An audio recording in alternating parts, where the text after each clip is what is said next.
Okay, I am PK, aka Samson from the original Sons of Sam, Wilmington, Delaware. Ooh, he got an afro. The Zav, or Visine, Limousine, Magazine, any zine works. The ability to create something from nothing. Like literally, you have a clean slate, clean plate, whatever you want to call it, and to take individual sounds and put them all together, and you have something that's never been heard before. You know, it's not on no record. You know, it's not on nobody's tape. You're not going to hear it nowhere else around the world. It's your original piece. And the second thing that inspires me is the fact that a lot of cats out here don't do that. You know, because of technology and all these equipment, new pieces of equipment that does all the work for themselves. It's like, yo, where's the originality? Like, how can you call yourself a super producer and you don't produce a damn thing? Like, you really take exactly what you hear, put a beat behind it, and you call it yours. We don't do that.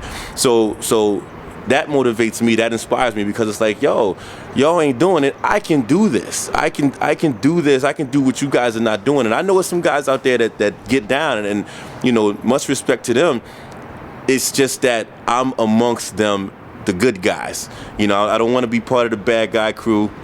You know, me and Zine, we've always been original with our stuff, and I think that's what got us here to where we are today. And to have people still looking for something that we did 17 years ago, you know, and it's on eBay and all around the world, it's like, yo, that meant something. So now it's just now coming around for us to see and receive the kind of the notoriety that we really deserve.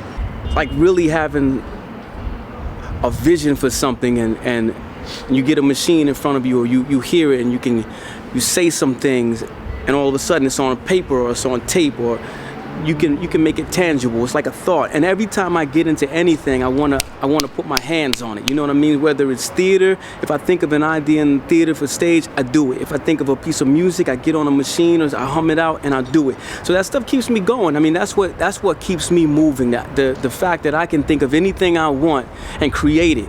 Even if I'm inspired by other things, like of course I'm inspired by Rakim and Lost Professor, but you take an alphabet and learn the letters, the enunciation and the vowels and what they do to a word. You put them together and you tell your own story. Everybody knows the alphabet.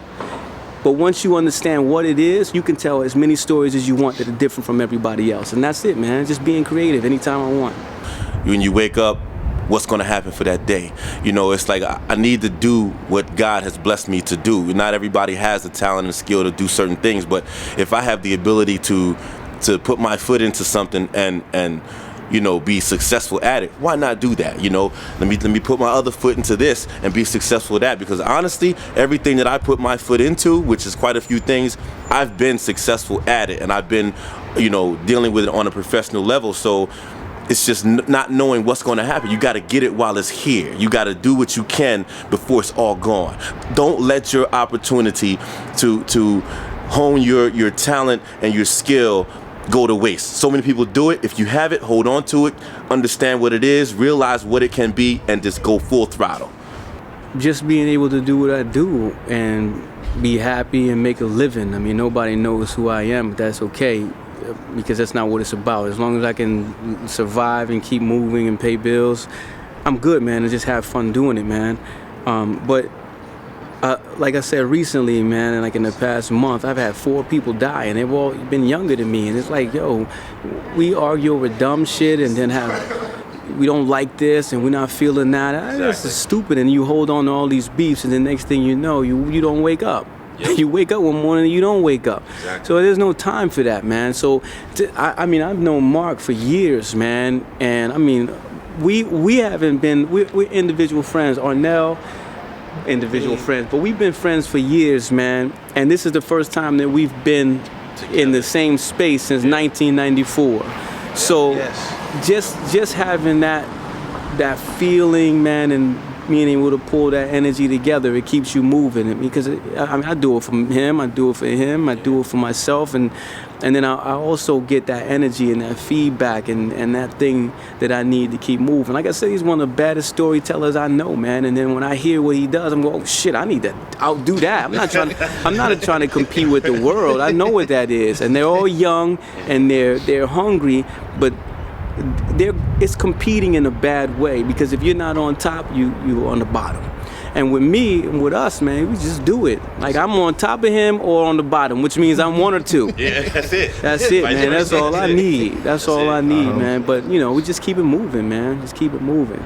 The biggest challenge I would have to say is being brought to reality and realizing that a lot of the guys that I was producing tracks for years ago when I first started, you know, when I thought they was friends, or, you know, they was going to look out if they made it, you know, in the business. And a couple of them have. A couple of them got record deals. A couple of them have succeeded in the whole nine. And realizing that they were just associates, you know, realizing that I'm in this by myself. Outside of my brother, outside of Ab, there's nobody else. You know, this is who I am. This is what I do.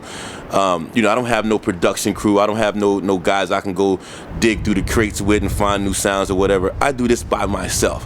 And it's kind of hard because you look at everybody else and they have their friends. They have this, oh, we doing this show, or we doing that, or we going here, we going there. It's like, yo, I could have been part of that. And then when they say, well, Dag, you should have been there. It's like, why wasn't I there? How come you didn't tell me about it? You know, so understanding that I can't worry about anybody else. I have to worry about me. I have to worry about what God's instilled in me, the talents that He's given me, and what I'm going to do with it, how I'm going to pursue, you know, a career in whatever I decide to do without having to worry about these other cats. So what, they ain't there. I'm here. I got my brother here. That's all I need. I don't need anything else. As long as I'm here and I'm healthy and I wake up every morning, that gives me the opportunity to do anything that I want to do and put my mind to doing. Bottom line, that's it. Waking up in the morning is number one to me. Once I wake up, sky's the limit. I can do anything I want to. That's it. Oh, man, I had a motherfucking spine injury in 2007 where I was paralyzed, man. And I'm a breaker. I'm very physical. You know what I mean? So when I got that thing, I couldn't move. I couldn't do anything. I went into a depression, man. I left everything. Like, I didn't know what to do. Like, I can make music. I can write a book. I can do all these things, man. But it was something about the dance that was feeding me. And when I couldn't do that, man, I didn't know what else to do. So I dropped the company I started.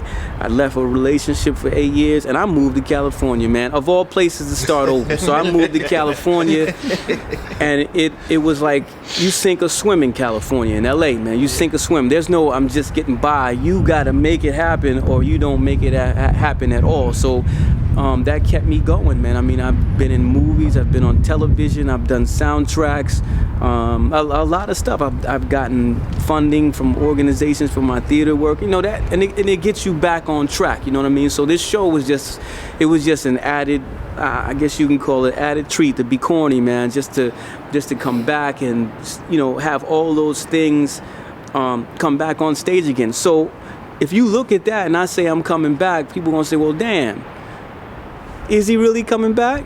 No, I'm not really coming back. I've always been doing that.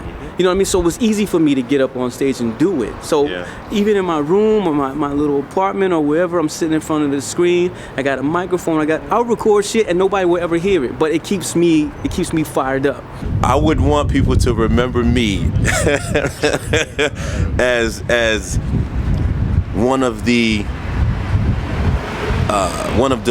production true hip hop producers, production greats that was unrecognized, that was really truly underground, that had just enough talent, if not more talent than a lot of the guys who made it, but was just never quite noticed or realized or recognized or had his chance to shine.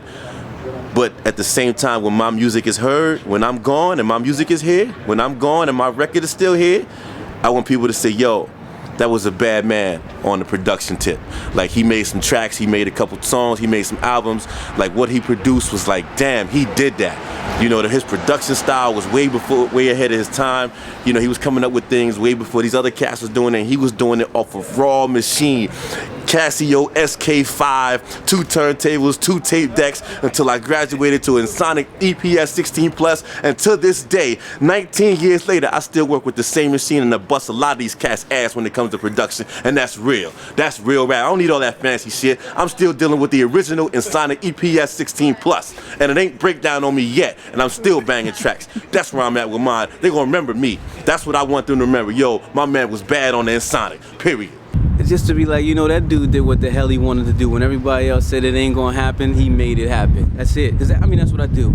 You tell me no, it's done already. It was done yesterday. You can't do that. I did it yesterday. You know what I mean? That's how it works, man. People do that shit all the time. You can't do that. That's impossible. What do you mean? I did it. Look. Oh shit, he did. You know. Yeah, that's how it is, man. That's real. But listen, before I forget, I gotta give a shout out to Andreas Schmidt from Germany, promo only. He bought and repressed the original Sons of Sam 12-inch. My man Maze and Vinyl Addicts for putting out the unreleased material from '94, yes. Sons of Sam stuff. Yes. It's called The Unbirthed. And my man Chris from Diggers with Gratitude, who kept me in the loop of all that stuff and who to talk to. And my man Bebo, who introduced me to all them cats and made the deal happen. So we had two German licensing deals, man. It was great. So I have to shout them out, man. Yeah. The project I'm doing now is called Pushing My Buttons, and it's like some real far out, straight rapid fire rhyme stuff like I did tonight. And just once I start a song, if I'm inspired, I keep driving. Once the inspiration's gone, I leave it alone. So a lot of the songs only have, like, you know, one verse or something, or just it's continuous. And it's called Pushing My Buttons because it's coming from a place where people really get on my nerves when it comes to that production thing. Like they talk about their friends. You go, yo, check this out. They go, okay, cool, that's nice. But then their friends give them something and they go, oh man, check my boy out, he just this, and it's bullshit. Like, you don't even do it. So that shit pushes my buttons, man. So on top of that, and the fact that the shit is so short and it's dope, you gonna keep pushing your buttons to rewind it and hear it again. So it's a double meaning, man. Pushing my buttons.